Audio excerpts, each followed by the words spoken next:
Smoking causes cancer. Smoking kills. புகைப்பிடித்தல் புற்றுநோயை உண்டாக்கும் மற்றும் உயிரை கொல்லும். Consumption of alcohol is injurious to health. மது அருந்துதல் உடல்நலத்திற்கு கேடு. Subscriber real life incident inspired by subscribers. இந்த சந்தாதாரர்களின் உண்மை பேசும் சம்பவம் உங்களால் உருவாக்கப்பட்டவை.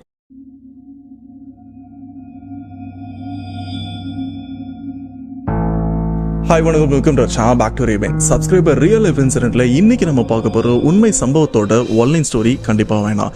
பட் நீங்க ஸ்பெண்ட் பண்ற இந்த ஒரு டைம் உங்களுக்கு ஒரு ஹாரர் ஃபீல் கண்டிப்பா தோணும் அப்படின்னு நான் அடிச்சு சொல்லுவேன். ஏன்னா அப்படிப்பட்ட ஒரு உண்மை சம்பவத்தோட தான் வந்திருக்கேன். உங்களுக்காக ஒரே ஒரு ஆன்லைன் ஸ்டோரி சொல்றேன். இந்த இடத்துல அம்மா, அப்பா அண்ட் அவங்க பையன் 3 பேருமே பேய்கிட்ட மாட்டிக்கிறாங்க.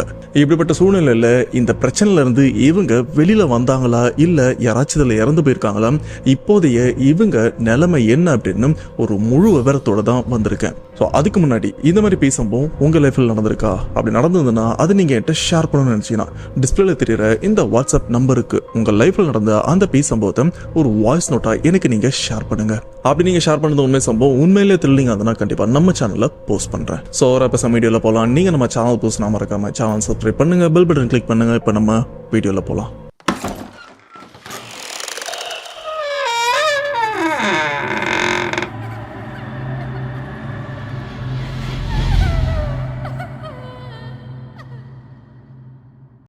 இந்த உண்மை சம்பவத்தை நமக்கு ஷேர் பண்ண சப்ஸ்கிரைபர் இவருடைய நேம் கதிர். இவர் திருச்சியை சேர்ந்தவர்.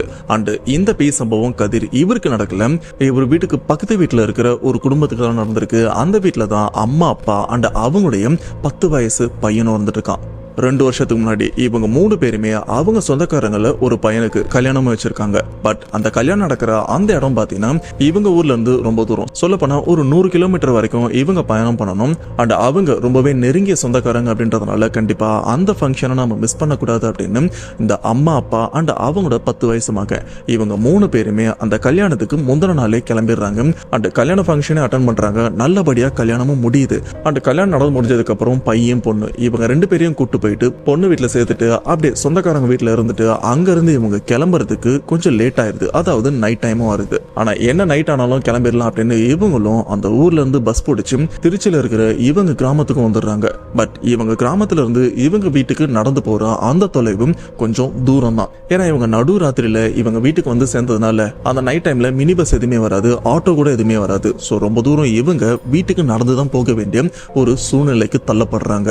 அண்ட் இந்த பஸ் ஸ்டாப்ல இருந்து இவங்க கிராமத்துக்கு கிட்டத்தட்ட 5 கிலோமீட்டர் இந்த மெயின் ரோட்ல போனா, பட் பக்கத்திலே ஒரு குறுக்கு வழியும் இருக்கு. அந்த வழியா போனா 2.5 கிலோமீட்டர்ல இவங்க வீட்டுக்கும் போய் சேர்ந்துடலாம். இந்த ஒரு விஷயம் இவங்களுக்கும் தெரியும். பட் மனைவி என்ன சொல்றாங்கன்னா, எங்க நம்ம மெயின் ரோடு வழியா போக வேண்டாம், அப்படி போனா 5 கிலோமீட்டர் நடக்க வேண்டி இருக்கும், இப்படியே போனோம்னா 2.5 கிலோமீட்டர்ல ஊருக்கு போயிடலாம், தயவு செஞ்சு இப்படி குறுக்கு வழியில போலாம் அப்படின்னு மனைவி சொல்ல, பட் கணவர் என்ன சொல்றாருன்னா, ஏமா உனக்கு அந்த ரூட்டை பத்தி நல்லா தெரியும், அதுவும் நைட் டைம்ல அந்த பக்கம்லாம் போக வேண்டாம், அது ரொம்பவே பிரச்சனைக்குரிய இடம், அந்த சைடு போக வேண்டாம், நம்ம நேர் வழியா போனா கூட கொஞ்சம் லேட் ஆனாலும் வீட்டுக்கு போய் சேர்ந்துடலாம், பொறுமையா நடக்கலாம், ஒன்றும் பிரச்சனை இல்லை, டைம் இருக்கு, இப்பவே நடக்க ஆரம்பிச்சா சீக்கிரம் போயிடலாம் அப்படின்னு சொல்லும்போது, பட் மனைவி இல்லைங்க அவ்வளோ தூரம் நடக்கணும், பகலா இருந்தா பரவாயில்ல எவ்வளவு தூரம் வேணாலும் நடந்துடலாம், பட் ஆல்ரெடி கல்யாணம்லாம் முடிச்சுட்டு நானே ரொம்பவே சோர்வா இருக்கேன், இதுல 5 கிலோமீட்டர் நம்ம இந்த சைடு நடந்தா ரொம்பவே சோர்ந்துருவேன், அதனால இந்த குறுக்கு வழியில போகலாம் அப்படின்னு மனைவி அவங்க சொல்ல, இப்ப கணவர் யோசிக்கிறாரு. ஏன்னா இந்த மெயின் ரோட்ல போனா எந்த பிரச்சனையுமே இல்லாம கொஞ்சம் லேட் ஆனாலும் போய் சேஃபா சேர்ந்துடலாம். பட் இந்த குறுக்கு வழியில போனா பல பிரச்சனைகள் அந்த இடத்துல இருக்கிறது கணவர் அவருக்கு மட்டும் இல்ல, மனைவி இவங்களுக்கும் தெரியும். பட் இருந்தாலும் அவங்க ரொம்பவே சோர்வா இருக்கிறதுனால தான் இந்த ஒரு விஷயத்த சொல்றாங்க. கணவரும் கொஞ்சம் யோசிக்கிறாரு. ஆனா இருந்தாலும் கணவர் இல்ல, அந்த பக்கம் வேணாம், நம்ம மெயின் ரோடு வழியா போகலாம் அப்படின்னு அவர் சொல்ல, இந்த இடத்துல பெரும் வாக்குவாதமும் நடக்குது. ஒரு சூழ்நிலைக்கு அப்புறம் அம்மா அண்ட் அந்த 10 வயசு பையன் இவங்க 2 பேருமே, டேய் வாடா நம்ம இந்த சைடு போலாம் அப்படின்னு அம்மா அந்த 10 வயசு பையன் கையை பிடிச்சி இந்த குறுக்கு வழியில கூட்டு வராங்க. அண்ட் அவங்க கணவர்கிட்ட நீங்க வந்தாவாங்க அப்படின்னு சொல்லிட்டு கிளம்ப, பட் கணவருக்கு வர வழி இல்லை, இந்த நேரத்துக்கு இவங்களை தனியால அனுப்ப முடியாது, நம்மளும் கூட போலாம் அப்படின்னு சொல்லிட்டு கணவரும் இப்போ மனைவி பையன் போயிட்டு இருக்காங்களே அப்படியே அந்த குறுக்கு வழியில நடந்து போகவும் ஆரம்பிக்கிறாங்க. அப்படி இவங்க நடந்து போற அந்த இடத்துல பாத்தீங்கன்னா வெளிச்சம் அப்படின்னு சுத்தமா எதுவுமே இல்லை, கையில மொபைல் மட்டும் தான் இருக்கு, அதுல இருக்கிற அந்த டார்ச் லைட் மூலியமா தான், அந்த வெளிச்சத்து மூலியமா தான் இவங்க நடைப்பயணம் பண்ண வேண்டியிருக்கும். இப்படி இவங்க நடந்து போற இந்த பாதையில பாத்தீங்கன்னா 3 அமானுஷமான இடமும் இருக்கு. அதுல முதலாவதா இருக்கிறது இந்த புளிய மரம். ஒத்த புளிய மரம் இல்ல, புளிய மரம் தோப்பும் இருக்கு. அந்த புளிய மரம் தோப்பு கிட்ட அப்படி நடந்து வரும்போது பாத்தீங்கன்னா அந்த இடத்துல நிறைய காஞ்ச இலைங்க அண்ட் காஞ்ச குச்சி, இந்த சொல்லி குச்சிலாம் இருக்கு. அந்த இடத்துல காலை வச்சு நடக்கும்போது இந்த குச்சி இலைலாம் நொறுங்குற சத்தம்லாம் கேட்கும் பாத்தீங்களா? அந்த சத்தத்தோட தான் இவங்க 3 பேரும், அப்பா அம்மா 10 வயசு பையன், இவங்க 3 பேரும் நடந்துட்டு இருக்காங்க. 3 பேர் தான். ஆனா இந்த இடத்துல 4வதா ஒரு கால் தட சத்தமும் கேக்குது. இவங்க நடந்து போயிட்டு இருக்க பின்னாடி சம்பந்தமே இல்லாம யாரோ நடந்து வராங்க. அந்த ஒரு சத்தம் அங்க இருக்கிற அந்த காஞ்ச இலை காஞ்ச குச்சியெல்லாம் உடைச்சிட்டு நடந்து வரும்போது இவங்களுக்குள்ள ஒரு பயத்தையும் கிளப்புது. நம்மளை தவிர்த்து இந்த இடத்துல யாரு வரா அப்படின்னு. ஆனா இவங்க அந்த சத்தம் கேட்டதுக்கு அப்புறம் பின்னாடி திரும்பி பார்த்தாங்களான்னு கேட்டீங்கன்னா பார்க்கல. அந்த 4வதா நடந்து வர அந்த ஒரு சத்தம் கேட்கும்போது இவங்க நடக்கிறத நிறுத்திட்டு அப்படியே அந்த இடத்துல நிக்கிறாங்க. ஏன்னா அப்பா அம்மா இவங்களுக்கும் தெரியும் இது பிரச்சனைக்குரிய இடம் அப்படின்னு. அதனால திரும்பிலாம் பார்க்கல. அப்படியே ஒரு சில செகண்ட் அமைதியா நிக்கிறாங்க. அந்த சத்தம் அடங்கினதுக்கு அப்புறம் இவங்க மறுபடியும் நடக்கவும் ஆரம்பிக்கிறாங்க. அப்படி கொஞ்ச தூரம் நடந்ததுக்கு அப்புறம் சத்தம் இல்லாம இருந்தது. ஆனா கொஞ்ச தூரம் நடந்ததுக்கு அப்புறம் மறுபடியும் இவங்களை பின்தொடர்ந்து அந்த ஒரு சத்தமும் வர, இந்த சத்தம் எப்பப்பெல்லாம் கேக்குதோ அப்பெல்லாம் இவங்க அப்படியே நகராம அந்த இடத்துல நிக்கிறாங்க. பின்னாடி திரும்பி கூட பார்க்கல. இப்படிப்பட்ட சூழ்நிலையில தான் இவங்களும் அந்த புளியந்தோப்பு, அந்த அமானுஷமான பாதையை இவங்க கடக்க போறாங்க. மறுபடியும் அந்த நடக்கிற சத்தம் கேட்டதுக்கு அப்புறம் எப்படியோ அந்த புளியந்தோப்பு அந்த இடத்தையும் தாண்டிடுறாங்க. தாண்டினதுக்கு அப்புறம் 2வது அமானுஷமான பாதையான மாந்தோப்பும் வருது. அந்த மாந்தோப்பு கிட்ட நடந்து வரும்போது பாத்தீங்கன்னா இது வரைக்கும் இல்லாத அளவுக்கு அந்த இடத்துல ஒரு சத்தமும் கேக்குது. அது வேற எதுவுமே இல்லை. அங்க இவங்களுக்கு பக்கத்துல ஏதோ ஒரு குழந்தை பயங்கரமா அழுது. நீங்க யோசிக்கலாம் இந்த இடத்துல, எப்பா நைட் டைம்ல இந்த பூனெல்லாம் அழுதா அச்சு அசலா குழந்தை அழுற மாதிரி தான் இருக்கும் அப்படின்னு உங்களை நிறைய பேர் யோசிப்பீங்க. ஆனா இந்த இடத்துல பூனைன்னு எதுவுமே அழல. அந்த இடத்துல உண்மையிலேயே ஒரு குழந்தையும் அழுது. அந்த குழந்தை அழற சத்தம் எப்படி இருக்குன்னு பாத்தீங்கன்னா, ஒரு குழந்தை 1 நாள் 2 நாள் சுத்தமா சாப்பாடே கொடுக்கல, அப்ப அந்த குழந்தை எந்த அளவுக்கு பசியில கதறி அழும் அந்த மாதிரி சத்தம் இவங்க காதையே கிழிக்குது. குறிப்பா சொல்ல போனா அந்த இடத்துல அவருடைய மனைவியான 10 வயசு பையனோட அம்மா, அவங்களுக்கு அது ஒரு வலியாவும் மாற ஆரம்பிக்குது. ஏன்னா எங்கேயோ ஒரு குழந்தை பசியில அழுது துடிக்குது அப்படின்னா அவங்க கணவர்கிட்ட, எங்க ஏதோ ஒரு குழந்தை இங்க எங்கேயோ பசியில அழற மாதிரி இருக்கு அப்படின்னு சொல்ல இந்த ஒரு சத்தம் அவங்க கணவருக்கும் கேட்டிருக்கு. பட் அவங்க கணவர் அதை பத்தி பெருசா எடுத்துக்கல. ஏய், உனக்கு இந்த இடத்த பத்தி தெரியும்ல, அப்புறம் எதுக்கு நின்று இந்த சத்தத்தெல்லாம் கேட்டுட்டு இருக்க, ஒழுங்கா வா அப்படின்னு அவங்க மனைவியை கொஞ்சம் அதட்டி அந்த இடத்தையும் விட்டும் கூட்டிட்டு வராங்க. ஏன்னா கணவர் இவருக்கும் தெரியும் இது குழந்தை அழற சத்தம் இல்லை, சம்திங் வேற ஏதோ அப்படின்னு. இப்படி இவங்க அந்த மாந்தோப்பு கிட்ட கண்டினியூவா நடந்துட்டே இருக்காங்க. அடுத்து அந்த மாந்தோப்பு முடிய போது, அந்த மாந்தோப்பு முடிஞ்சு அதுக்கு அடுத்து சுடுகாடு ஸ்டார்ட் ஆகும் போது, இப்ப மாந்தோப்புக்கும் அந்த சுடுகாட்டுக்கும் நடுவுல தான் இவங்களும் நடந்து வந்துட்டு இருக்காங்க. அப்படி நடந்து வந்துட்டு இருக்கும் போது இந்த 10 வயசு பையன் திடீர்னு சம்பந்தமே இல்லாம திரும்பி திரும்பி பார்த்துட்டே இருக்கான். இந்த ஒரு விஷயத்த அப்பாவும் பாக்குறாங்க, அம்மாவும் பாக்குறாங்க. ஆனா ஆரம்பத்துல ஏதோ பையன் பயந்துருக்கான் போல இருக்கு, அதனால தான் திரும்பி பாக்குறான் அப்படின்னு அவங்களும் அந்த ஒரு விஷயத்த பெருசா கண்டுக்கல. ஆனா கண்டினியூ அந்த பையன் திரும்பி திரும்பி பாக்குறத அவங்க அம்மாவும் பார்த்து, டேய் எதுக்குடா திரும்பி திரும்பி பார்த்துட்டு முன்னாடி பார்த்து நடறா அப்படின்னு அம்மா அந்த பையனையும் திட்ட. அப்போ அந்த பையன் சொல்ற விஷயம், அம்மா என் பேரை சொல்லி யாரோ பின்னாடி கூப்பிடுற மாதிரி இருக்கு அப்படின்னு எல்லாருமே பின்னாடியும் திரும்பி பாக்குறாங்க. ஆனா பின்னாடி யாருமே இல்ல. டேய் அதெல்லாம் யாருமே இல்ல, ஒழுங்கா நடந்து வா அப்படின்னு அம்மா இவங்களும் திட்ட. அப்படியே இவங்களும் பொறுமையா நடந்து வராங்க. கரெக்டா அந்த சுடுகாடும் வருது. அந்த சுடுகாடு வந்ததுக்கு அப்புறம் இந்த 10 வயசு பையனுக்கு என்ன ஆச்சுன்னு தெரியல, திடீர்னு இவங்க கையெல்லாம் உதறிட்டு ஓடி அந்த சுடுகாட்டு உள்ளேயும் போறான். போனது மட்டும் இல்லாம அதுல ஒரு பர்டிகுலர் சமாதி மேல ஏறி உட்காந்து அங்க இருக்கிற மண்ணை அப்படியே பள்ளம் தோண்டவும் ஆரம்பிக்கிறான். அதுவும் பயங்கர வேகத்தோட. அந்த பையனுடைய முகபாவனை எல்லாம் பாக்குறதுக்கு ரொம்பவே வித்தியாசமாவும் இருக்கு. இப்படி இவங்க பையன் சுடுகாட்டுல இந்த மாதிரி விசித்திரமான விஷயத்த பண்றத பார்த்தா அம்மா இவங்களும் கொஞ்சம் பதறி போய் அந்த பையனையும் கூப்பிட போறாங்க. அப்பா இவரும் போறாரு. இதுல அம்மா அந்த பையனோட கையை பிடிச்சி இழுக்கலான்னு பாக்குறாங்க. ஆனா அவங்களால இழுக்கவும் முடியல. உடனே கோவப்பட்ட அப்பா, டேய் என்னடா லூசு மாதிரி பண்ணிட்டு இருக்க அப்படின்னு பையனை 2 அடி அடிச்சு அங்க இருந்து தூக்கலாம் அப்படின்னு ட்ரை பண்றாரு. ஆனா அவரால் சுத்தமா தூக்க முடியல. சின்ன பையன், ரொம்பவே சின்ன பையன் தான், ஈஸியா தூக்கிடலாம். ஆனா அந்த இடத்துல அந்த பையனோட வெயிட் எப்படி இருக்குன்னு பாத்தீங்கன்னா ஒரு 60 இருந்து 70 கிலோ. ஒரு மனுஷனோட வெயிட் எப்படி இருக்குமோ அதே மாதிரிதான் அந்த சின்ன பையனோட வெயிட்டும் இருக்க. அப்பா இவங்க ரொம்பவே கஷ்டப்படுறாரு. என்ன இவன், ஏன் இவனோட உடம்பு இவ்வளவு வெயிட்டா இருக்கு, இதுக்கு முன்னாடி இவனை நான் ஈஸியா தூக்கி இருக்கேன், ஆனா இப்ப என்னால தூக்க முடியல அப்படின்னு ரொம்பவே கஷ்டப்பட்டு தான் இது ஓரளவுக்கு அவனை தூக்கி அந்த இடத்துல இருந்து இழுத்துட்டும் வராங்க. ஆனா அந்த சுடுகாடு அந்த கேட்டை விட்டு வெளியில வந்ததுக்கு அப்புறம் கூட அந்த பையனோட அந்த உடல் எடை, அந்த கனம் அப்படின்றது ரொம்பவே அதிகமா தான் இருக்கு. ஏதோ பெரிய ஆளை நான் தூக்கிட்டு வர மாதிரி அவங்க அப்பாவும் ஃபீல் பண்ணிருக்காரு. ஆனா இந்த ஒரு விஷயம் இவங்களுக்கு ஏன் நடக்குது அப்படின்னு சுத்தமா அவருக்கும் ஐடியா இல்ல. சரி, எவ்வளவு சீக்கிரம் இந்த இடத்த விட்டு கிளம்ப முடியுமோ அவ்வளவு சீக்கிரம் இந்த இடத்த விட்டு போயிடலாம் அப்படின்னு பேசிக்கிறாங்க. இப்படி இவங்க கிளம்பலான்னு முடிவெடுக்கும் போது இந்த சூழ்நிலையில அந்த பையன் அந்த இடத்துல மயக்கம் போட்ட மாதிரி கீழே விழுந்துடுறான். இப்ப இந்த பையனை நடக்க வச்சு கூட்டிட்டு போக முடியாது, தூக்கிட்டு தான் போக முடியும் அப்படின்னு அப்பா அவரு என்ன பண்றாருன்னா பையனை அப்படியே அல்லேக்கா தூக்கி தோல்லையும் போட்டுக்கிறாரு. பட் இப்ப அந்த பையனோட வெயிட் வந்து கொஞ்சம் கம்மியா இருக்கிற மாதிரி தான் ஃபீல் ஆகுது. அப்படியே தோல்ல போட்டுட்டு இந்த இடத்த விட்டு வேகமாவும் நடக்க ஆரம்பிக்கிறாங்க. அப்போ இவங்க நடந்து போற இடத்துல இருந்து ஒரு 30 அடி பின்னாடி இருந்து என் பையனை கொடு அப்படின்னு ஒரு கோரமான குரல் இவங்களுக்கும் கேக்குது. அதுவும் ஒரு பெண்ணுடைய குரல். இந்த குரலை கேட்ட அம்மா அப்பா இவங்க 2 பேருமே பதறியும் போறாங்க. அண்ட் இந்த சத்தம் எங்க இருந்து வருது அப்படின்னு அக்கம் பக்கம் அப்படின்னு சுத்தி பாக்குறாங்க. அதுக்கப்புறம் தான் பின்னாடியும் திரும்பி பாக்குறாங்க. அப்படி பின்னாடி திரும்பி பார்க்கும்போது இந்த சின்ன பையன் ஒரு சமாதியில போயிட்டு பழம் தோணால அந்த இடத்துல ஒரு பெண்ணுடைய உருவமும் நின்று இருக்கு. பாக்குறதுக்கு அவ்வளவு கோரமாவும் இருக்கு. இந்த கொடூரமான உருவத்தை பார்த்தா அப்பா அம்மா இவங்க 2 பேருமே அலறாங்க. இந்த அலற சத்தத்தை கேட்ட மயக்கத்துல இருக்கிற அவங்க பையனே தெளிஞ்சிடறான். அப்படி தெளிஞ்சதுக்கு அப்புறம் இப்ப 3 பேருமே உயிரை கையில பிடிச்சிட்டு இந்த இடத்த விட்டு வேகமா ஓடவும் ஆரம்பிக்கிறாங்க. அப்படி ஓடினவங்க எங்கேயுமே நிக்காம அவங்க வீடு இருக்கிற அந்த இடத்துக்கு தான் போறாங்க. ஏன்னா போற வழியில ஆளுங்கன்னு யாருமே இல்லை. இது எல்லாமே நடுராத்திரியும் நடக்குது. அந்த ஏரியால இருக்கிற எல்லாருக்குமே தெரியும் இந்த பாதை கொஞ்சம் சிக்கலான பாதை, பெய் நடம் மட்டும் இருக்கும், அதனால இந்த சைட்ல நைட்டு போக வேண்டாம் அப்படின்னு. அப்படிப்பட்ட பாதையில தான் இவங்க தெரிஞ்சும் சீக்கிரம் வீட்டுக்கு போயிடலாம் அப்படின்னு இந்த ரூட்டா வந்து இவ்வளவு பிரச்சனையா வந்திருக்கு. ஆனா எப்படியோ சேஃபா அந்த உருவத்தை பார்த்ததுக்கு அப்புறம் கூட சேஃபா வீட்டுக்கும் போயிடுறாங்க. வீட்டுக்கு போனதுக்கு அப்புறம் கூட அந்த மரண பீதியில இருந்து இவங்க வெளியில வரல.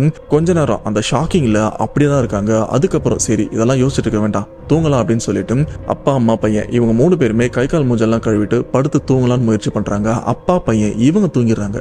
ஆனா அம்மா இவங்களுக்கும் தூக்கம் வரல. ஸோ அதனால மொபைல் எடுத்து வச்சு அந்த மொபைல சும்மா நோண்டிட்டும் இருக்காங்க. இப்படி அம்மா இவங்களும் மொபைல நோண்டிட்டு இருக்கும்போது அந்த வீட்டோட ஜன்னல் காத்துக்காக திறந்து தான் வச்சிருக்காங்க. அப்படி திறந்து வச்சிட்டு இருக்கும்போது திடீர்னு யாரோ ஒருத்தவங்க அப்படின்னு ரொம்பவே வேகமா கோவத்தோட மூச்சு விடுற இந்த ஒரு சத்தம் படுத்துட்டு இருக்கிற அம்மா இவங்களுக்கும் கேக்குது. ஏன்னா இவங்க தூங்கல. ஆரம்பத்துல இந்த ஒரு சத்தத்தை பத்தி பெருசா இவங்களும் எடுத்துக்கல. ஆனா கண்டினியூவா அந்த சத்தம் கேட்டதுக்கு அப்புறம் இவங்களும் அப்படியே மொபைல் நோண்டின மாதிரி பொறுமையா எங்க இருந்து இந்த சத்தம் வருது அப்படின்னு இந்த வீட்டை ஒரு சுத்தி பாக்குறாங்க. கடைசியா ஜன்னல் கிட்ட தான் அந்த சத்தம் வருது அப்படின்னு பொறுமையா அந்த ஜன்னலை அப்படி எட்டி பாக்குறாங்க படுத்துட்டு இருக்கிற மாதிரி. அப்போ அந்த ஜன்னல் பக்கத்துல ஏதோ கொஞ்சம் தலை மட்டும் எட்டி பாக்குற மாதிரியும் இருக்கு. அது இவங்க வீட்டுக்கு வெளியில அந்த தெரு விளக்கு இருக்கும்ல, அந்த விளக்கோட வெளிச்சம் வீட்டுல ஓரளவுக்கும் படுது. அந்த வெளிச்சத்துல தான் அங்க வெளியில நிக்கிற அந்த உருவமும் ஓரளவுக்கும் தெரியுது. ஆனா ஆரம்பத்துல அம்மா இவங்க என்ன நினைச்சிருக்காங்கன்னா வெளியில எவனோ நிக்கிறான் அப்படின்னு நினைச்சு இவங்களும் கொஞ்சம் பொறுமையா எந்திரிச்சு யாரு அது அப்படின்னு எட்டியும் பார்த்திருக்காங்க. ஆனா அப்பவும் சரியா தெரியல. சரி கிட்ட போய் பார்க்கலாம், சத்தமும் பயங்கரமா இருக்கு, எதனா பிரச்சனையா இருக்குமா அப்படின்னு சொல்லிட்டு இவங்களும் பயலாம் எதுவுமே இல்லாம அந்த ஜன்னல் கிட்டயும் போறாங்க. போனதுக்கு அப்புறம் தான் இவங்களுக்கே சொல்ல போனா இவங்க இதயமே வெளியில வந்து துடிக்கிற மாதிரி ஒரு உணர்வும் இருந்திருக்கு. அந்த அளவுக்கு மரண பீதியை கிளப்புற மாதிரி ஒரு விஷயத்த அம்மா இவங்களும் பார்த்து கதறவும் ஆரம்பிக்கிறாங்க. அந்த ஜன்னலுக்கு பக்கத்துல இருக்கிற அந்த உருவம் ஒரு பெண்ணுடைய உருவம் தான். உடம்பு ஃபுல்லா எரிஞ்சிருக்கு. அண்ட் கட்டிருக்கிற புடவையில பாதியும் எரிஞ்சிருக்கு. அண்ட் ஒரு கை பாத்தீங்கன்னா உடஞ்சி பின்பக்கமா முறிஞ்சும் இருக்கு, அதாவது பின்பக்கம் திரும்பியும் இருக்கு. பார்க்கறதுக்கே அவ்வளவு கோரமா இருக்கு. அப்படிப்பட்ட அந்த உருவம் என் பையனை கொடு அப்படின்னு அந்த 10 வயசு பையனோட அம்மாவை பார்த்து கேட்க இவங்களுக்கும் ஒன்னும் புரியல. இப்ப நீ சொல்ற வார்த்தைக்கு நான் பயப்படுறதா இல்ல உன்னை நான் நேர்ல பார்த்ததுக்கு நான் அலறதா அப்படின்னு இந்த இடத்துல அவங்க அம்மா கதறவும் ஆரம்பிக்கிறாங்க. உடனே பக்கத்துல படுத்துட்டு இருக்கிற அவங்க கணவர் எழுப்பி எங்க எந்திரிங்க அப்படின்னு சொல்ல, பட் அவங்க கணவரும் ஏய் தூங்க விடாம எதுக்கு லூசு மாதிரி பண்ணிட்டு இருக்க அப்படின்னு கணவரும் கேட்க, இல்லங்க ஜன்னலுக்கு வெளியில ஏதோ ஒரு உருவம் நிக்குது அப்படின்னு சொல்ல, ஜன்னல் வெளியெல்லாம் யாரும் இருக்க மாட்டாங்க, கம்முன்னு தூங்க அப்படின்னு சொன்னதுக்கு அப்புறம் அவங்க மனைவியும் இல்லங்க வெளியில ஒரு உருவம் இருக்கு, என் பையனை கொடு அப்படின்னு என்கிட்ட கேக்குது, எனக்கு ரொம்பவே பயமா இருக்கு அப்படின்னு சொல்ல, கணவர் இவரும் ரொம்பவே தூக்க கலகத்துல இருக்கார்ல, தூக்கத்தை கெடுத்துட்டாங்க அப்படின்ற ஒரு கோவத்துல அவரும் எந்திரிச்சு யாராது அப்படின்னு அந்த ஜன்னல் கிட்டே வந்து எட்டி பார்த்தா அங்க ஆளுங்கண்டு யாருமே இல்லை. ஸோ இந்த விஷயத்த பார்த்ததுக்கு அப்புறம் அங்க யாருமே இல்லடி, எதுக்கு என் தூக்கத்தை கெடுத்துட்டு இருக்க அப்படின்னு மறுபடியும் அவங்க கணவர் அந்த இடத்துல வந்தும் படுத்துடுறாரு. இருந்தாலும் அவங்க மனைவி விடல, இங்கதான் உருவம் இருந்தது வாங்க அப்படின்னு சொல்லிட்டு அவங்க கணவரை வீட்டுக்கு வெளியும் கூட்டு போறாங்க. கூட்டு போய் பார்த்தா அந்த உருவம் நின்ன அந்த இடத்துல ரத்த துளிகள்லாம் இருக்கிறத அந்த கணவர் அவரும் பார்த்து ஒரு செகண்ட் யோசிக்கிறாரு. அப்ப என் மனைவி உண்மையிலே இங்க பார்த்தது பேய் தானா? ஏன்னா அவ எதுவுமே பார்க்கலனா இந்த இடத்துல எதுவுமே இருந்திருக்க கூடாது. இப்ப இந்த இடத்துல ரத்த துளிகள்லாம் இருந்துட்டு இருக்கு.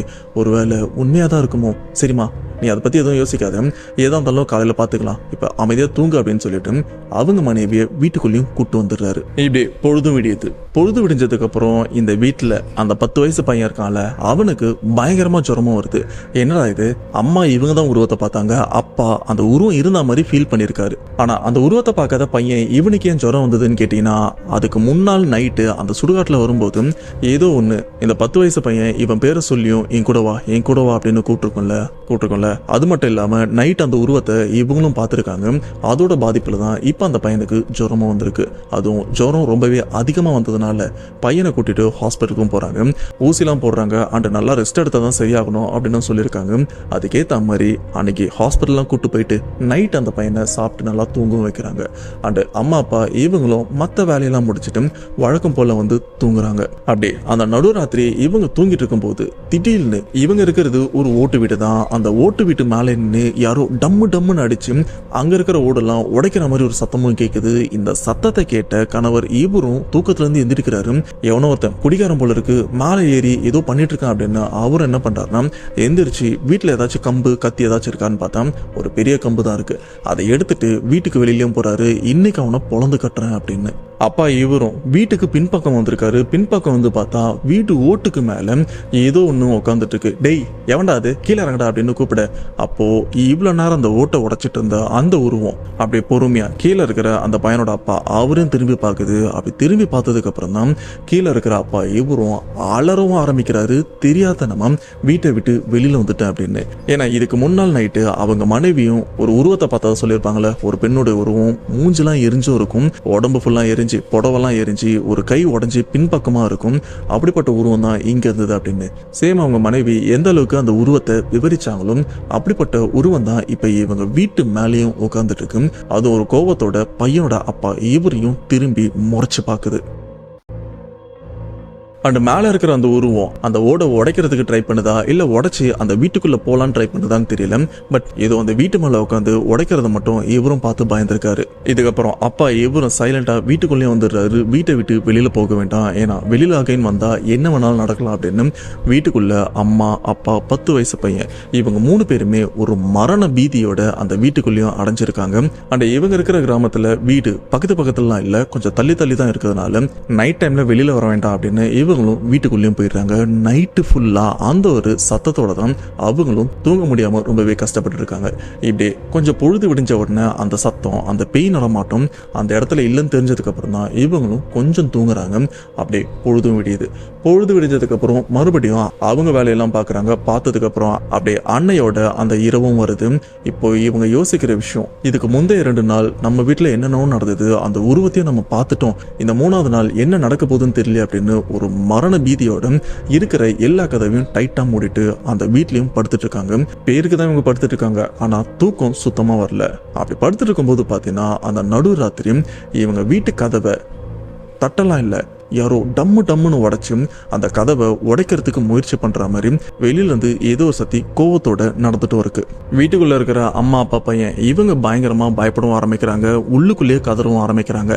ஆனா இந்த வெளியில நிக்கிற இந்த பெண்ணுடைய உருவம் அந்த கதவை உடைக்கிற சத்தம் அக்கம் பக்கத்துல இருக்கிற ஒரு சில வீட்டுக்கும் கேக்குது. குறிப்பா இந்த சம்பவத்தை நமக்கு ஷேர் பண்ணார்ல கதிர், அவரு அவங்க வீட்டு மாடியில் தான் படுத்துட்டும் இருக்காரு. எவனா அந்த நைட் டைம்ல கதவை அடிச்சு உடைக்கிற மாதிரி தட்டுறது அப்படின்னு இவரும் ஒரு கோவத்தோட அப்படியே எட்டி அந்த சத்தம் வர அந்த இடத்தையும் பாக்குறாரு. பார்த்தா எக்ஸாக்டா அந்த சமயம் கருப்பு புடவை கட்டி இருக்கிற ஏதோ ஒரு பொண்ணு அந்த கதவை உடைச்சிட்டு உள்ள போறதையும் கதிர் இவரும் பாக்குறாரு. ஆனா அப்ப அவரோட எண்ணம் என்னன்னு பாத்தீங்கன்னா, போறது அந்த பக்கத்து வீட்டு அக்காவா தான் இருக்கும், ஏதோ அவங்களுக்குள்ள சண்டை போல இருக்கு அப்படின்னு நினைச்சு அவரும் அதை பெருசா எடுத்துக்கல. கதிர் இவரும் கொஞ்சம் அமைதியா சரி தூங்கலாம் அப்படின்னு சொல்லிட்டு அவரும் அப்படி படுக்கலான்னு வரும்போது ஒரு சில செகண்ட்ல பாத்தீங்கன்னா அந்த வீட்டுக்குள்ள இருந்து ஐயோ அம்மா அம்மா அப்படின்னு அந்த பையன் 10 வயசு பையன் அலற சத்தமும் கேட்க, அப்படியே அதுக்கு அடுத்த செகண்டே அந்த பையனோட அம்மா ஐயோ காப்பாத்துங்களேன் அப்படின்ற மாதிரி ஒரு மரண பீதியில கத்துவாங்க பாத்தீங்களா, அந்த மாதிரி ஒரு அலறல் சத்தம் சுத்தி இருக்கிற எல்லாருமே வந்து தொந்தரவும் பண்ணுது. இந்த சத்தத்தை கேட்ட கதிர் அவங்க வீட்டுல இருக்கிற அப்பா அம்மா அக்கம் பக்கத்துல இருக்கிற எல்லாருமே இந்த வீட்டுல ஏதோ பிரச்சனை போல இருக்கு அப்படின்னு நினைச்சு பதறிட்டே அந்த வீட்டுக்கிட்டையும் போறாங்க. போய் பார்த்தா அந்த பையனோட அப்பா ஃபேன்ல புடவையை கட்டி தூக்கு மாட்டுற மாதிரி தொங்கிட்டும் இருக்காரு. இன்னும் கொஞ்சம் விட்டா கண்டிப்பா அவரும் இறந்து போயிடுவாரு. அப்படிப்பட்ட சூழ்நிலையில தான் அக்கம் பக்கத்துல இருக்கிற எல்லாருமே அந்த வீட்டுக்குள்ளேயும் நுழையிறாங்க. பட் அதிர்ஷ்டவசமா முன்னாடியே அந்த கதவு உடஞ்சிருக்கிறதுனால வெளியில இருந்த அந்த உருவம் அந்த கதவை தட்டி தட்டி உடஞ்சதுக்கு அப்புறம் தான் உள்ளே போயிருக்கும். ஸோ அதனால வெளியில இருக்கிறவங்க ஈஸியா உள்ள போறதுக்கும் ஒரு வசதியா இருந்திருக்கு.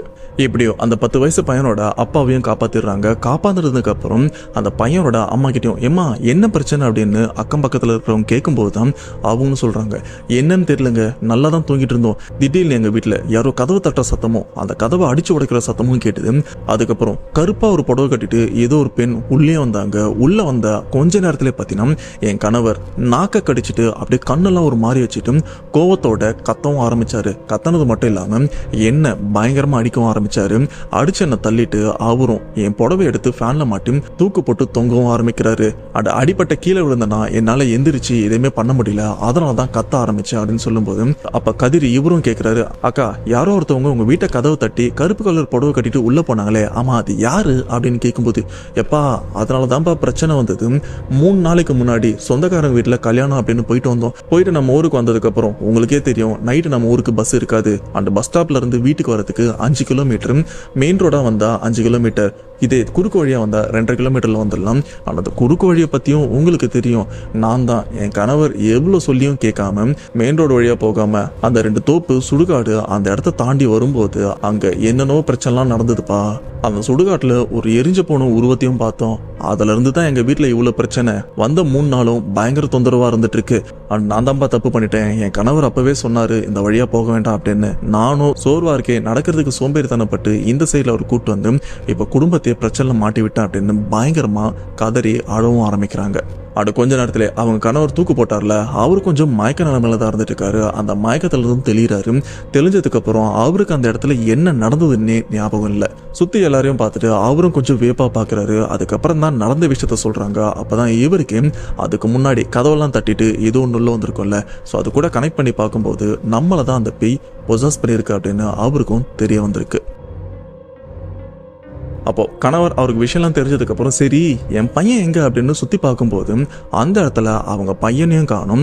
திடீர்னு வீட்டுக்கு வெளியில இருந்து அப்பா அப்படின்னு கத்துற சத்தமும் கேட்க வீட்டுக்குள்ள இருக்கிற எல்லாருமே திரும்பியும் பாக்குறாங்க. பார்த்தா அந்த இடத்துல அந்த பையனோட காலை பிடிச்சி சம்திங் ஏதோ ஒன்று தரன்னு ரொம்பவே வேகமா இழுத்துட்டு போறத பாக்குறாங்க. இதை பார்த்த அந்த ஏரியால இருக்கிற பசங்களை என்ன பண்றாங்கன்னா அந்த பையனை காப்பாத்துறதுக்காக ஓடுறாங்க. ஆனா அப்படி ஓடும்போது பாத்தீங்கன்னா அங்க இருக்கிற அந்த உருவம் இவங்களை கிட்ட நெருங்க விடாத அளவுக்கு அங்க இருக்கிற அந்த பசங்க எல்லாம் பயமுறுத்தவும் ஆரம்பிக்குது.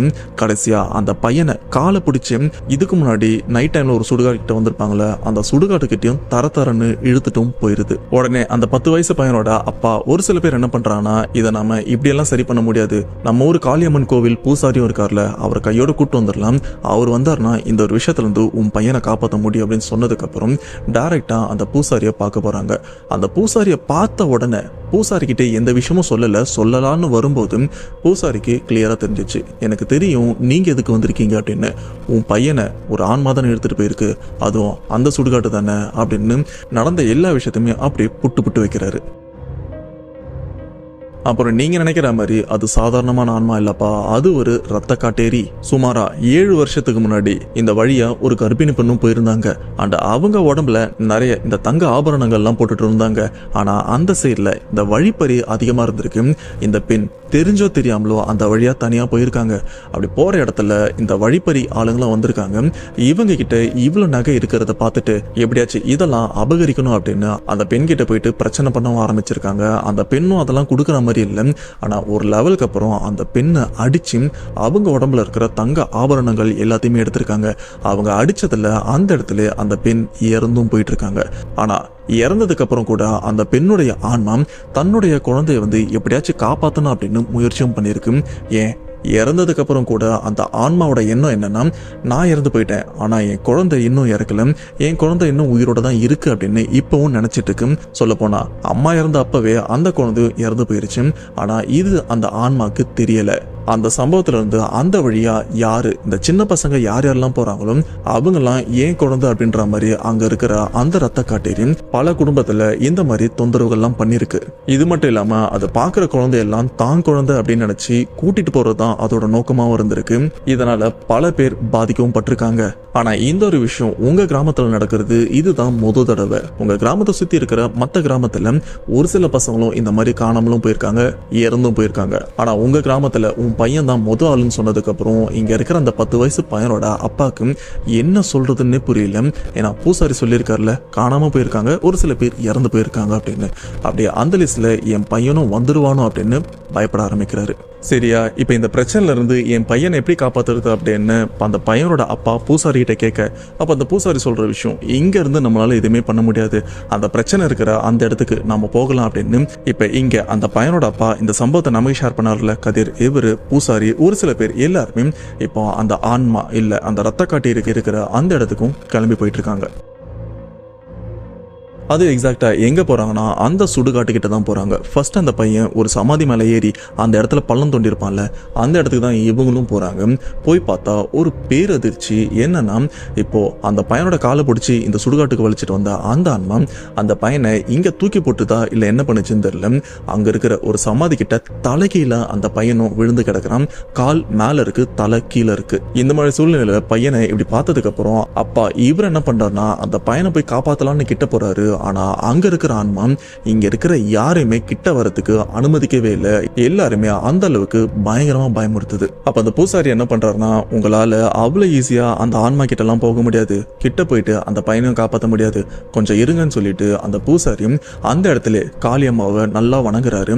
வணங்கிட்டு ஒரு தாயத்தை எடுத்து நல்லா ஒரு சில மந்திர வார்த்தைகள்லாம் சொல்லி அந்த தாயத்தை அந்த பையனோட அப்பா கையிலையும் கட்டி விடுறாரு. அந்த அப்பாவும் ஒருவித தைரியத்தோட அவங்க பையனை காப்பாத்தலாம் அப்படின்னு கிட்ட போறாரு. கிட்ட போயிட்டு அவங்க பையனை அப்படி தூக்கலான்னு போது பாத்தீங்கன்னா மயக்கத்துல இருந்த பையன் திடீர்னு கண்ணு முழிக்கிறான். அப்படி கண்ணு முழிச்சா அந்த பையனோட கண்ணு கருவிழியே இல்லாம அப்படி ஃபுல்லா வெள்ளையா இருக்கு. வெள்ளையா இருந்தது மட்டும் இல்லாம தலைகீழ இருந்தா பாத்தீங்களா, திடீர்னு எந்திரிச்சு நேரா நிற்கவும் ஆரம்பிக்கிறான். அப்படி நிக்கிற அந்த ஒரு விஷயத்த பார்த்தா அவங்க அப்பாவுக்கு அந்த அளவுக்கு அதிர்ச்சி ஆகுது. சொல்ல போனா அவருடைய இதயமே துடிக்கிறது அப்படியே நின்னுட்டா மாதிரி. அப்ப அந்த பையன் ஒரு மாதிரி சிரிச்சுக்கிட்டே அவங்க அப்பா கிட்ட, என்ன நீ காப்பாத்த வந்திருக்கியா அப்படின்னு சைக்கோத்தனமா கேட்ட அடுத்த செகண்டே அந்த பையன் அவங்க அப்பாவை அடிக்கவும் ஆரம்பிக்கிறான். அடிச்சதுல அவங்க அப்பாவுக்கு ஏதோ பெரிய ஆளுதான் நம்மளை அடிச்ச மாதிரி ஒரு வலி அவங்க அப்பாவுக்கும் இருந்திருக்கு. அப்படியே சுருண்டு அந்த இடத்துல கீழே விழுறாரு.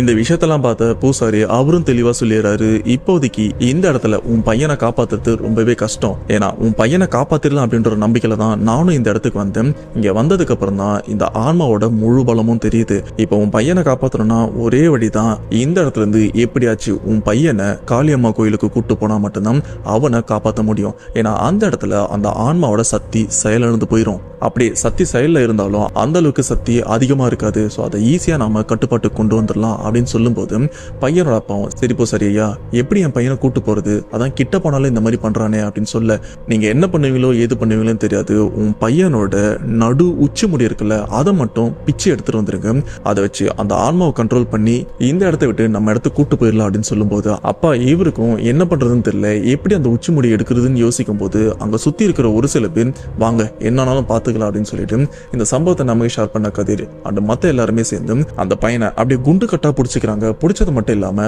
தலையில இருக்கிற உச்சி முடிய அப்படியே பிச்சு எடுத்துடுறாங்க. எடுத்ததுக்கு அப்புறம் அந்த உச்சி முடி இப்போ பூசாரி அவரோட கையில இருக்கு. அப்பதான் இவங்க எல்லாருமே யோசிக்கிறாங்க, ஓகே இவனை பிடிச்சதும் பிடிச்சிட்டோம், இவனை அப்படியே கையை காலை கட்டிடலாம் அப்படின்னு அந்த பையனோட கையும் காலையும் கட்டுறாங்க. கட்டினதுக்கு அப்புறம் அந்த பையனோட வீரியம் கொஞ்சம் குறையுது. இந்த கேப்ல அந்த பையனை இந்த இடத்தை விட்டு தூக்கி காளியம்மா கோயிலுக்கும் கூட்டு போலான்னு தூக்குறாங்க. ஆனா அந்த பையனோட எடை அந்த அளவுக்கு பயங்கர வெயிட்டாவும் இருந்துட்டு இருக்கு. ஒரு முழு வளர்ந்த மனுஷனோட வெயிட் எந்த மாதிரி இருக்கும் அந்த மாதிரி தான் அந்த பையனை தூக்க முடியாம ரொம்பவே கஷ்டப்பட்டு தூக்கிட்டும் போறாங்க. ஆனா அங்க இருக்கிற பூசாரியும், உங்களால அவ்வளவு சுலபமா இவனை தூக்கிட்டு வர முடியாது, இந்த உச்சி முடியை வச்சு ஒரு சில விஷயம் நான் பண்றேன், அதுக்கப்புறம் அதுவே நம்ம கட்டுப்பாட்டுக்கு வரும் அப்படின்னு சொல்லிட்டு ஒரு தகடம் எடுக்கிறாரு, செப்பு தகடு. அந்த தகடுல ஒரு சில வார்த்தைகள்லாம் எழுதி அதுல இந்த உச்சி முடியை வச்சு நல்லா சுத்துறாரு.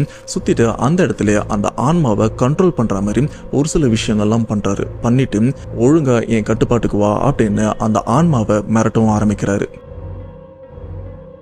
அப்படி நீ அமைதியா வந்தனா உனக்கு என்ன தேவையோ அதை நான் பண்றேன்னு சொன்னதுக்கு அப்புறம் அந்த பையன் உடம்புல இருக்கிற அந்த ஆன்மாவும் இப்போ அமைதியா இவங்க பின்னாடியும் வருது. இப்ப எல்லாருமே காளியம்மா கோயிலுக்கும் போறாங்க. அங்க போனதுக்கு அப்புறம் அந்த ஆன்மா கிட்டையும் கேக்குறாங்க, நீ எதுக்கு இந்த பையனை இப்ப பிடிச்சிட்டு இருக்க? இந்த பையனுக்குன்னு ஒரு குடும்பம் இருக்கு, அதெல்லாம் யோசிக்க மாட்டியா அப்படின்னு கேட்கும்போது அந்த இடத்துல அந்த ஆன்மா அந்த பையனை விட்டு வெளியிலேயே வருது சுயரூபத்துல. இந்த உருவத்தை பார்த்து அங்க இருக்கிற எல்லாருமே அலறி போறாங்க. ஏன்னா அந்த உருவம் ஃபுல்லா எரிஞ்சு இந்த கை ஒரு சைடு உடஞ்சி பின்பக்கமா இருக்கு. அந்த கருப்பு கலர் புடவை ஃபுல்லா எரிஞ்சும் எரியாமலும் இருக்கு. பார்க்கறதுக்கே கோரமா வந்துட்டு இருக்கு. அப்படிப்பட்ட அந்த உருவம் சொல்ற வார்த்தைகள், நான் என் பையனை இழந்து இத்தனை வருஷமா துடிச்சிட்டும் இருந்தேன். ஆனா இந்த ஊர் மக்கள் மட்டும் இல்ல, சுத்தி இருக்கிற எல்லா ஊர் மக்களும் அவங்க குழந்தையோட ரொம்பவே சந்தோஷமா இருக்காங்க. அந்த ஒரு விஷயம் எனக்கு சுத்தமா பிடிக்கல. ஏன்னா எனக்கு கிடைக்காத சந்தோஷம் யாருக்கும் கிடைக்க கூடாது, அதனாலதான் இந்த மாதிரி விஷயத்தெல்லாம் பண்றேன் அப்படின்னு அந்த ஆன்மாவும் ரொம்பவே வெளிப்படையா சொல்லுது. இதனால நீங்க என்ன பண்ணாலும் கண்டிப்பா இந்த பையனை நான் விடவே மாட்டேன் அப்படின்னு ஆணித்தரமா சொல்லி இவங்களை மிரட்டவும் ஆரம்பிக்குது. அப்ப அந்த பூசாரி என்ன பண்றாருன்னா, மரியாதையா இந்த இடத்தை விட்டு இந்த பையனை இந்த குடும்பத்தையும் விட்டு போயிரு. அப்படி இல்லைன்னா நீ எங்க இருக்குன்னு தெரியல, காளியம்மா கோவில்ல இருக்க, அங்க இருக்கிற அவளோட சூலமே போதும் உன்னை கொல்றதுக்கு, மரியாதையா போறியா இல்லையா அப்படின்னு சொல்ல. ஆனா அங்க இருக்கிற அந்த ஆன்மாவும் யாராலையும் என்ன எதுவுமே பண்ண முடியாது, உங்களால முடிஞ்சது நீங்க பாத்துக்கங்க அப்படின்னு சொல்லும் போது பூசாரி இவரும் ரொம்பவே கோவப்படுறாரு. உடனே அந்த இடத்துல இந்த பம்ப மேலும் உடுக்க இதெல்லாம் சத்தத்தோட அடிக்கவும் சொல்றாங்க. இந்த ஒரு சத்தம் அந்த ஆன்மாவை கொஞ்சம் ஆட்டம் காண வைக்குது. அப்ப அந்த ஆன்மாவோட அந்த வெறப்பான அந்த ஒரு தோரணை குறைஞ்சு அப்படி பணியும் ஆரம்பிக்குது. என்னன்னு பார்த்தா அங்க இருக்கிற பூசாரி உடம்புல இப்ப காளியம்மா வந்து அந்த இடத்தைய அப்படியே அதிர வைக்கிற மாதிரி ஆடிட்டும் இருக்காங்க. அதுவும் கையில அந்த சூலாயுதத்தை வச்சுட்டு. இந்த ஒரு விஷயத்த பார்த்துதான் அந்த ஆன்மாவும் கொஞ்சம் பம்பவும் ஆரம்பிக்குது. அப்ப அந்த பூசாரி ஆக்ரோஷமான குரல்ல, மரியாதையா இவனை விட்டு போறியா இல்லையா அப்படின்னு கேட்கும்போது அப்ப அந்த ஆன்மாவும், இல்ல இவங்க விட்டு போயிடுறேன், ஆனா எனக்கு ஒரு சில பரிகாரங்களை இவங்களை பண்ண சொல்லுங்க, அப்புறம் நான் விட்டு போயிடுறேன் அப்படின்னு சொல்லும்போது, சரி உனக்கு என்ன தேவை அதை கேளுன்னு சொன்னதுக்கு அப்புறம் அந்த ஆன்மாவும் அதோட தேவைகளை சொல்லவும் ஆரம்பிக்குது. எனக்கு பெருசாலாம் எதுவும் வேணாம், 3 ஆடு 7 கோழி. இதுக்கு முன்னாடி இவங்களை எந்த சுடுகாட்டுல நீங்க பாத்தீங்களோ அந்த சுடுகாட்டுல எனக்காக இந்த 3 ஆடு 7 கோழியும் இவங்க பலி கொடுக்கணும், அப்படி கொடுத்தா இவங்க விட்டு போறேன் அப்படின்னு அந்த ஆன்மா சொல்ல. பட் இருந்தாலும் காளியம்மா உன்னை நம்பலாம் முடியாது, நீ சத்திய வாக்கு கொடு அப்படின்னு அந்த ஆன்மா கிட்ட, இல்ல ரத்த காட்டேரி கிட்ட சத்திய வாக்கும் வாங்குறாங்க. அதோ இந்த ஒரு விஷயத்த இன்னைக்கு பண்ணக்கூடாது, இந்த 2 நாள்ல வர நடு அமாவாசையில தான் எனக்கு இந்த ஒரு விஷயத்த பண்ணணும் அப்படின்னு சொல்லும்போது இந்த குடும்பத்தை சேர்ந்தவங்க என்ன பண்றாங்கன்னா, 2 நாள்ல வர அந்த அமாவாசை அன்னைக்கு நைட்டு போயிட்டு அதே சுடுகாட்டுல தனியாலாம் போல இந்த சம்பவத்தை நமக்கு ஷேர் பண்ண கதிர், இன்னும் ஊர் மக்கள்ல ஒரு சில பேர், இவங்க எல்லாருமே 3 ஆடு 7 கோழி எடுத்துட்டு போயிட்டு அந்த சுடுகாட்டுல அந்த ரத்த காட்டேரிக்கு பலியா கொடுக்குறாங்க. ஆனா முக்கியமான விஷயம், நீங்க பலி கொடுத்ததுக்கு அப்புறம் அந்த இடத்த எக்காரணத்தை கொண்டும் திரும்பி பார்க்காம வரணும். ஏன்னா உங்களை திரும்பி பார்க்க வைக்கிறதுக்காக அந்த ஆன்மா என்ன சேட்டை வேணாலும் பண்ணும். ஆனா இந்த ஒரு விஷயத்துக்கு நீங்க அடிபணியாம அந்த இடத்தை விட்டு திரும்பி பார்க்காம வந்துருங்கன்னு சொன்னதுக்கு அப்புறம் இவங்களும் இதை ஞாபகமா வச்சிருக்காங்க. அந்த இடத்தை விட்டு திரும்பி பார்க்காம வந்துட்டு இருக்கும் போது பின்னாடி இருந்து அப்பா அப்பா அப்படின்னு ரொம்பவே மெல்லிய குரல்ல ஒரு 10 வயசு பையன் ரொம்பவே பாசமா அவங்க அப்பாவை கூப்பிட்டா எப்படி இருக்கும், அந்த மாதிரி தான் பின்னாடி இருந்து அந்த குரலும் கேட்க அப்பா இவரும் கொஞ்சம் தயங்குறாரு, என் பையன் தான் பின்னாடி இருக்கானோ அப்படின்னு. அப்படி திரும்பும்போது கதிர் இவர் என்ன பண்றாருன்னா, அண்ணா என்ன பண்றீங்க, அது உங்க பையன் இல்ல, உங்க பையன் வீட்டுல இருக்கான், பூசாரி சொல்லியிருக்காருல்ல இந்த மாதிரி ஆன்மா என்ன சேட்டாவனாலும் பண்ணும் நம்மளை திரும்பி பார்க்க வைக்கிறதுக்காக, அதெல்லாம் ஒன்றும் இல்லை கம்முன்னு வாங்கன்னு சொல்லும்போது கொஞ்ச நேரத்திலே பார்த்தீங்கன்னா கதிர் இவருடைய அப்பா குரல்ல பின்னாடி அந்த ஆன்மாவும் கூப்பிடுது, டேய் இந்த இடத்துல என்ன பண்ணிட்டு இருக்க அப்படின்னு. கதிர் இவரே ஒரு செகண்ட் ஆடி போறாரு, ஐயோ எங்க அப்பா இங்க வந்துட்டாரா அப்படின்னு. ஆனா கதிர் இவரும் சுதாரிச்சுட்டாரு, இல்ல இது எங்க அப்பா கிடையாது, அவர் வீட்டுல தான் இருக்காரு, இந்த ஆன்மா என்ன வேணாலும் பண்ணும், சைலண்டா போயிடலாம் அப்படின்னு சொல்லிட்டு அந்த இடத்தை விட்டு இவங்களும் கடைசி வரைக்கும் திரும்பி பார்க்காம, அங்க வந்த நிறைய பேருக்கு தெரிஞ்ச குரல்ல அந்த ஆன்மாவும் கூப்பிட்டுருக்கு, ஆனா யாருமே மசியாம அந்த இடத்தை விட்டும் சேஃபா வீட்டுக்கும் வந்துட்டு இருக்காங்க. அப்படி வீட்டுக்கு வந்ததுக்கு அப்புறம் தான் இந்த பையனுடைய உடல்நிலை சீராகிறத இவங்களும் கண் கூட பாக்குறாங்க. ஜுரம்லாம் இருந்திருக்கு, பட் ஹாஸ்பிட்டல்லாம் கூட்டு போனதுக்கு அப்புறம் எல்லாமே சரியா இப்ப அந்த 10 வயசு பையன் அப்பா அம்மா கூட உதவி பண்ண இந்த சம்பவத்தை நமக்கு ஷேர் பண்ண கதிர் இவங்களுக்கு எந்த பிரச்சனையுமே இல்லாம இப்போ நிம்மதியா தான் இருக்காங்க. இந்த இடத்துல பெருசா உயிர் பலின்னு எதுவுமே இல்லை, ஆனா கொஞ்சம் இவங்க காலம் கடத்திருந்தாலும் உயிர் பலி விழுறதுக்கு நிறையவே வாய்ப்பு வாய்ப்பு இருந்திருக்கு. ஸோ இதுதான் திருச்சியில் நடந்த இல்ல திருச்சியில உலாவிட்டு இருக்கிற ரத்தக்காட்டு ஏரியாட உண்மை சம்பவம். இந்த சம்பவத்தை கேட்கும்போது உங்களோட தோட்டம் என்ன மறக்காம கமெண்ட் பாக்ஸ்ல மென்ஷன் பண்ணுங்க. அவ்வளவுதான் மக்களே, வீடியோ ஓவர். மறக்காம இந்த வீடியோக்கு ஒரு லைக் பண்ணிருங்க. உங்க வேல்யூபிளான கமெண்ட் என்னன்றது வந்து மறக்காம கமெண்ட் பாக்ஸ்ல மென்ஷன் பண்ணுங்க. அண்ட் இந்த வீடியோ பிளஸ் நம்ம சேனல்ல உங்க ஃப்ரெண்ட்ஸ் அண்ட் ஃபேமிலிக்கு மறக்காம ஷேர் பண்ணுங்க. ஏன்னா நீங்க எந்த அளவுக்கு ஷேர் பண்றீங்களோ அதுக்கேற்ற மாதிரி தான் நம்ம சேனல் அடுத்தடுத்து லெவல் முன்னேறும். ஸோ நெக்ஸ்ட் இன்ட்ரெஸ்டிங்கான வீடியோல கண்டிப்பா வந்து உங்களை மீட் பண்றேன். அதுவரை உங்களிடம் இதோட பெறுது உங்கள் நான்